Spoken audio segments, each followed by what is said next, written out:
Agora vamos aqui para a nossa sala de visitas, que está transformada aqui, ó. Tem sofá na nossa sala de visitas hoje, coisa maravilhosa. Padre Alexandre, seja bem-vindo. Sua bênção. Padre Vinícius, seja bem-vindo. Sua bênção. Fiquem à vontade, porque nós vamos conversar agora um pouquinho sobre a pedagogia de amor, né? Vamos nos apresentar primeiro. Padre Vinícius. Sou pároco da paróquia Nossa Senhora Auxiliadora de Campinas, salesiano há muito tempo já, fiz toda a formação e atualmente tenho 9 anos de padre. 9 anos de sacerdócio? 9 anos. Maravilha. E o senhor, padre? Boa tarde a todos que nos acompanham. Eu sou o padre Alexandre, salesiano de Dom Bosco. Atualmente estou em Campinas como diretor-geral das presenças das escolas salesianas ali, São José e Liceu. Tenho 14 anos de padre. Maravilha. E nesses 14 anos, nessa formação salesiana, com certeza estudaram a vida de Dom Bosco, né? Sim, é o nosso fundador, né? Sim. Fundador da congregação salesiana, a quem nos reportamos sempre na origem do carisma que herdamos dele, né? A educação da juventude. Exatamente. Mais do que o estudar, nós podemos fazer a experiência, porque o carisma de Dom Bosco ele não parte apenas dos textos em si, mas da prática, do acompanhamento, né? Sim. Aquilo que vamos conversar um pouco essa tarde. Exatamente. Então nós também na formação podemos beber dessa experiência para podermos ser pessoas guias, aquelas que ajudam os demais a encontrar Jesus. Então Exatamente. isso é muito prazeroso. Nós queremos convidar vocês, eu quero convidar você que está em casa agora acompanhando o programa, a ficar bem atento a essa conversa e participar conosco se você quiser, porque o que nós estamos falando aqui é de educação. Educação de filhos, educação dos jovens, dos adolescentes, que é um tempo muito difícil, né? E nós estamos vivendo tempos muito difíceis em relação à educação. E Dom Bosco ali, depois da Segunda Guerra ali, né? Depois da Segunda Guerra Mundial, de repente esse padre sente no coração, porque tinha muito desemprego, muita fome, estava um caos, né? E ele sente então de chamar, foi Turim, não é? Isso. Cidade de Turim, chamar aqueles jovens ali que ficava, naquela época vocês podem ver em filmes, fica um monte de gente, vem um caminhão e seleciona algumas pessoas, isso a gente conhece da história de Dom Bosco, e Dom Bosco começou a pegar aqueles jovens e levar para um lugar chamado oratório, né? É como se fosse a casa paroquial hoje em dia, né?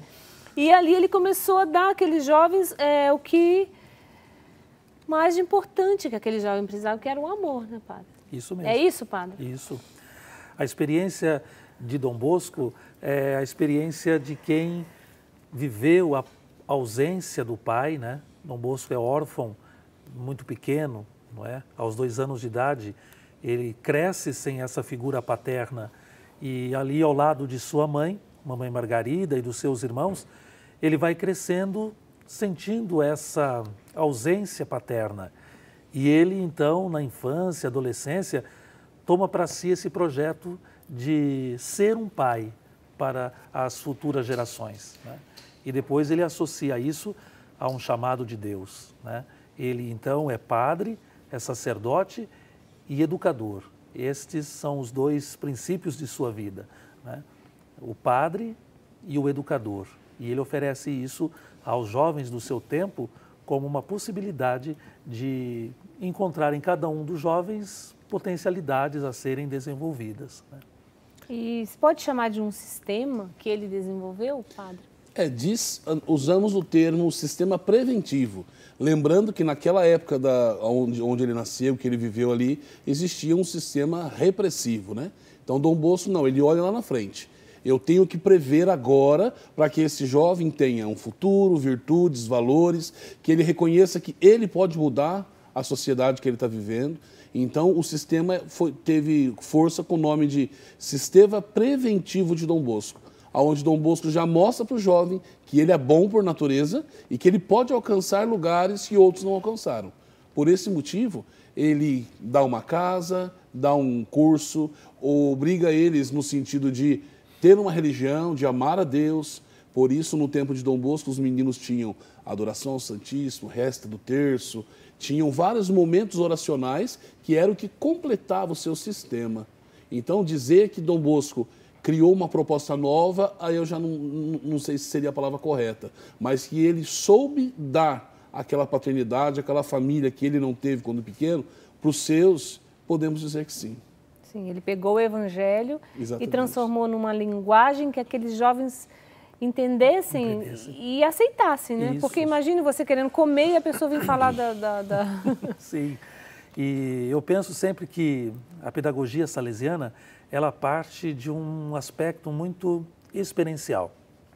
Ou seja, Dom Bosco, quando fala para os jovens do seu tempo, ele fala a partir de uma experiência que ele fez. Então, até quando foram pedir a ele, escreva, sistematize este sistema de sua pedagogia, Dom Bosco disse, esse sistema é a minha vida. É como eu experimentei isso e agora quero transmitir a esses jovens. Não é? Portanto, ele se baseia naqueles 3 pilares conhecidos, né? A razão, a religião e o afeto, o carinho demonstrado, o amor. Não é? E ele dizia, esse é o meu sistema, uma experiência de vida. Não é? Tem como explicar isso numa linguagem que a mãe que está lá em casa, a avó que está nos acompanhando, ela consiga olhar para esse sistema e falar, olha, eu posso adotar isso aqui na minha casa? Tem. O primeiro passo é você ser o primeiro a realizar aquilo que você está pedindo. Dar o exemplo.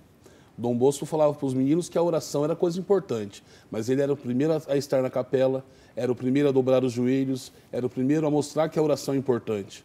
Ele falava que o estudo era necessário. Essa é a razão. Ele era o primeiro a estar estudando, participando e vivendo. Então vamos dizer que é a razão. A religião é a prática da experiência dele no dia a dia, não só na igreja, mas não, vamos usar esse termo, mas não falando palavrão, não agredindo as pessoas, sendo ético nas suas posturas, se é sim, se é não, é não.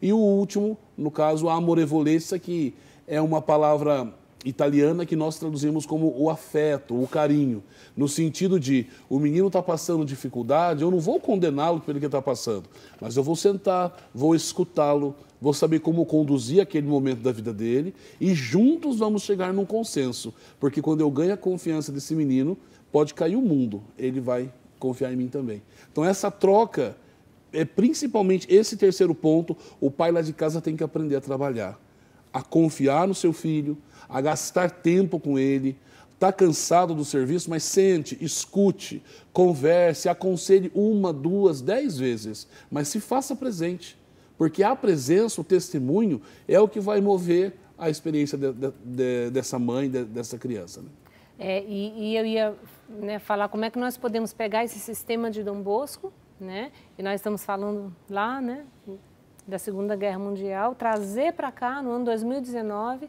numa sociedade tecnológica, mas que os filhos também estão sendo deixados, né? Então, como aplicar esse sistema hoje para os jovens de hoje? Eu penso que assim, no universo educativo, mesmo para Dom Bosco, não há fórmulas ou receitas que caibam em cada uma das pessoas, porque cada um de nós temos em nós mesmos situações que são muito nossas, não é?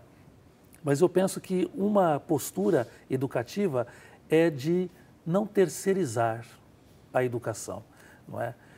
A educação, por si só, ela é algo assim muito próprio de cada um de nós. Só um parêntese, padre, desculpa, mas quando o senhor está falando de educação, não é educação matemática e português, né? Sim, vamos deixar isso claro para quem está em casa. É da formação mesmo da pessoa, Sim. né? Do caráter, dos valores, das virtudes, né? E isso aqui não se terceiriza, né? Isso aqui é próprio de quem assumiu essa vocação, né? Esse chamado de fazer com que as novas gerações cresçam, se desenvolvam, né? Portanto, eu penso que uma postura educativa boa é essa mesmo, de trazer para o centro da sua preocupação aquele menino, aquela menina, aquele jovem, aquele filho, aquele educando, não é? Como prioridade. Não é? Na medida em que eu faço isso, eu penso que se alarga o horizonte das possibilidades na educação para ele. Né? Então, pode falar, padre. É que quando a gente comenta essas experiências, parece que é uma coisa distante da realidade. Eu gostaria de citar um exemplo claro. Sim. No bairro de Itaquera, em São Paulo, há 30 anos atrás, um dos nossos padres foi para lá trabalhar e não tinha nada. Tinha apenas uma casinha velha e uma igreja. E esse padre falou, não, eu vou gastar a minha vida por esses jovens aqui. Ele foi trabalhando, foi crescendo. Quando ele percebeu que o que os jovens de lá gostavam era de samba, ele falou, já sei o que eu vou fazer. Vou construir uma escola de samba católica. E hoje nós temos uma escola de samba que concorre nos desfiles, tem mais de 1.400 integrantes, com bateria, com passista, com tudo que tem. Não perde nada para as outras escolas. Só que ali nós temos valores, virtudes, por exemplo, não pode entrar para o desfile se estiver alcoolizado, não pode usar droga, tem que ter a roupa bem trabalhada, bem vestida, um artístico muito bem trabalhado e tem o respeito ao seu líder, a postura, tem que ter nota na escola para estar na escola de samba. Então, veja, esse padre, há 30 anos atrás, ele leu a realidade e falou, se Dom Bosco estivesse aqui, essa seria a postura dele. Então, é algo que o educador, quer dizer, a pessoa que assume levar Dom Bosco no meio onde ela está, seja o pai de família, seja o professor na escola do Estado, seja um salesiano consagrado como nós, ele tem que ter isso muito claro. Eu não vou pegar o que está pronto ali e colocar aqui, mas eu vou ver a realidade e vou tentar trazer para cá a experiência de Deus. Então, lindo, isso é muito vivo. É lindo e é concreto, é real, né? Isso. Porque eu ia perguntar para vocês assim, o que acontece? Dom Bosco, ele falava que se você não consegue fazer uma coisa pelo amor, não adianta nem tentar de outro jeito ali. Então, parece que o amor hoje, ele é visto nessa coisa de educação como uma fraqueza, né? Porque quando você ama um filho, você está mais presente, né? Você está ali dando apoio, você está acompanhando as dores dele. Não existe essa indiferença, essa ignorar o filho. E como é que então pode ser transformado esse amor de pais para com os filhos, porque é isso que falta, né? É o centro da educação de Dom Bosco. Hoje, nessa sociedade que o isolamento acontece até mesmo por causa do celular. Sim. Então, como viver esse amor concreto ali? Para que o amor não seja fraqueza, mas seja a força da educação. Eu costumo dizer que os papéis, eles não podem ser invertidos, né? O meu filho precisa me ver pai, precisa me ver mãe. Às vezes, esses papéis se invertem, se confundem um pouco. Até porque eu entendo que, não raras vezes, a gente quer mesmo alcançar o coração, a confiança deles, não é? E a gente quer quase que se nivelar, né? Ou seja, ganhá-lo pelo coração, pela via do afeto, mas sem que ele não me reconheça no papel que é meu. Portanto, de autoridade de pai e mãe. De autoridade de pai e de mãe, de autoridade de educador na escola, se é o caso, não é? E por aqui eu vou apresentar a ele os valores que são importantes, não é? Porque se a gente nivela, não é? A gente confunde a proposta educativa, né? Eu devo ser amigo do meu filho? Sim, claro. Eu devo ser amiga da minha filha? Sim. Mas ela tem que me ver como mãe. Ele tem que me ver como pai, não é? Eu penso que aqui sim se estabelece relações claras e aqui sim a educação tem êxito, né? Tem sucesso, né? Então é possível uma família pegar a experiência de Dom Bosco e colocar dentro da sua própria casa, padre? Sim. Pode falar. Não, o que o padre Alexandre comentou é assim, muitas vezes, quando a gente escuta falar pedagogia do amor, nós fazemos uma leitura hoje como se fosse somente o coração, né? Aquela coisa doce e tal. Não, Dom Bosco trabalhava a pedagogia do amor na razão. Ele tinha muito claro que, isso que o Alexandre comentou, tem a relação entre as pessoas tem que ser muito bem distintas. O aluno, quando olha para o pai e ele sabe que ele fez alguma burrada, ele vai falar com o pai porque ele sabe que o pai é amigo, ele sabe que o pai é parceiro, mas ele sabe que como pai, ele vai ter que chamar a atenção e me corrigir. Então, não é ter medo, mas é saber que ele está para te ajudar no crescimento em todo momento. E o que acontece? Isso não acontece no momento que tem que acontecer. Vai acontecer quando? Quando o moleque tem 40 anos e o pai já está quase morrendo. E aí sim, há aqueles choros e aqueles encontros. Isso deveria acontecer com 14, com 15. Com 7, com 8, com 9, Isso. Né? Então é essa a pedagogia do amor que Dom Bosco lá atrás, em 1841, quando fundou o oratório, que ele tinha isso muito claro. Eu tenho que ser padre, mas ao mesmo tempo vou ser pai, vou ser amigo, vou ser irmão dos meus meninos do internato. O amor, ele é prático, né? Aliás, o amor não tem muito romantismo, né? O amor, ele é mais concreto. Prático, ele é mais concreto. Não tem nada de romântico, não, mas ele é bem difícil até. É isso mesmo. Não é mesmo? É isso mesmo. Ô, gente, ó, vamos dar uma olhadinha ali nas nossas redes sociais, padre e padre, as padres. Lá no nosso Facebook tem gente falando conosco aí. Quem está aí?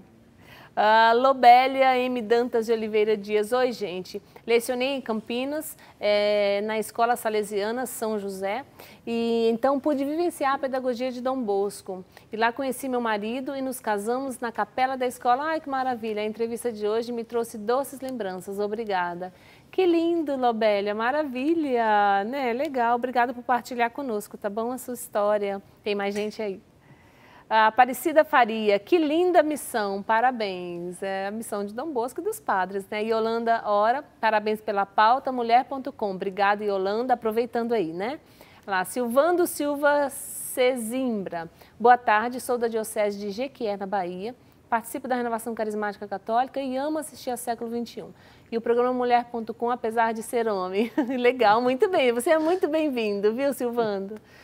Queria saber se é possível viver uma evangelização com a juventude da minha cidade. Como Dom Bosco anunciar a palavra de Deus. Na verdade, é uma pergunta que ele está fazendo para vocês, viu, padres? Uhum. Podem responder para ele. É possível ele fazer isso acontecer lá na cidade dele?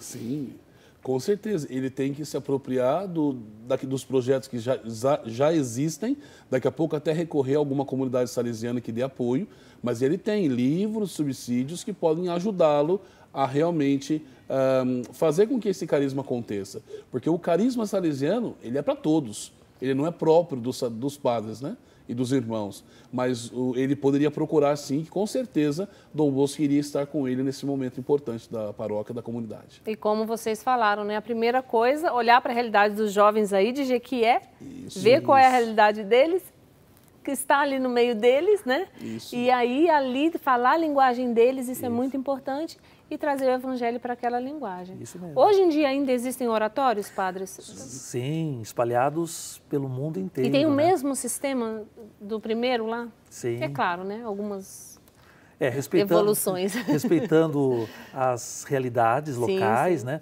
Mas a ideia é a de Dom Bosco, né? Um espaço de acolhida, né? Onde o jovem, a criança, o adolescente sente-se no centro, né?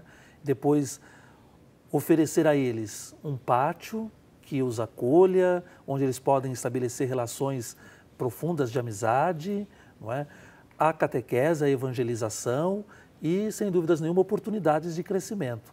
Esporte, lazer, vias por onde passa o projeto educativo. Né? E no Brasil tem, em todos os estados, por exemplo, lá em Jequié, na Bahia, né, como o Silvando estava comentando ali, ele vai encontrar lá um espaço desse? Em alguma casa salesiana por perto deve ter. Ah, é que hoje em dia existem oratórios também fora das casas salesianas, onde, por exemplo, tinha-se uma casa e por motivo de poucos irmãos consagrados foram se fechando, mas o próprio povo se organiza e continua o trabalho. Então pode ser que ele encontre alguma casa perto que tenha já o oratório acontecendo, né? Ah, foi Dom Bosco, eu estou lembrando aqui das frases de Dom Bosco que falou, dai-me almas e ficai com o resto. Né? Ele falou, eu quero só os meninos, me dá aqui né? a juventude, me dá as almas. Essa é a ideia forte que compõe o brasão salesiano, né? A missão salesiana, dá-me que animas, cetera tole, dai-me almas e ficai com o resto. Ou seja, a preocupação de Dom Bosco e nossa, salesianos de hoje, da família salesiana, é esta, a juventude. Né? É para eles que nós queremos gastar a vida. E tudo o resto tem sentido a partir disso. Né? Sabe, Drica, escola, teatro, música, arte, tudo foi pensado por Dom Bosco para que o jovem chegasse a Deus. Se ele tivesse aqui hoje, ia ser televisão, internet, todas essas coisas. Sim, ele teria programa brincando aí, já rádio, TV, porque é o lugar que ele vê que ele consegue antenar e fisgar esses jovens para levá-los a Deus. Sim. Por isso o testemunho tem que vir em primeiro lugar. É verdade. Gente, muito obrigada, Padre Alexandre, Padre Vinícius. Né, quem quiser saber mais informações né, sobre Dom Bosco, sobre o carisma, sobre os oratórios, como fazer esse trabalho com a juventude, acesse o site salesiano. Pode ser. Isso, acesse o site salesiano, www.salesianos.com.br, ou nos procure também nas unidades que temos lá na cidade de Campinas. Quem mora aqui na região, perto, procura. Quem não mora aqui na região, está longe, lá no norte, nordeste, todo esse Brasilzão, procura um salesiano aí pertinho de você para você conhecer mais essa devoção. Obrigada, Padre. Obrigada, Padre. A bênção, né? Tá bem, Deus abençoe. E vocês voltem aqui mais vezes, tá bom? Se Deus quiser. Sabem cozinhar? Não? Salesiano sabe cozinhar Se fosse bem? para música, eu aceitaria melhor. Eu sei comer bem, mas cozinhar não vou me arriscar, não. Muito obrigado. Dom Bosco me ensinou, né? Não deixou nem receitinha. Essas dicas não. Ainda não. Tá certo. Obrigada a você. Muito obrigado. Deus abençoe.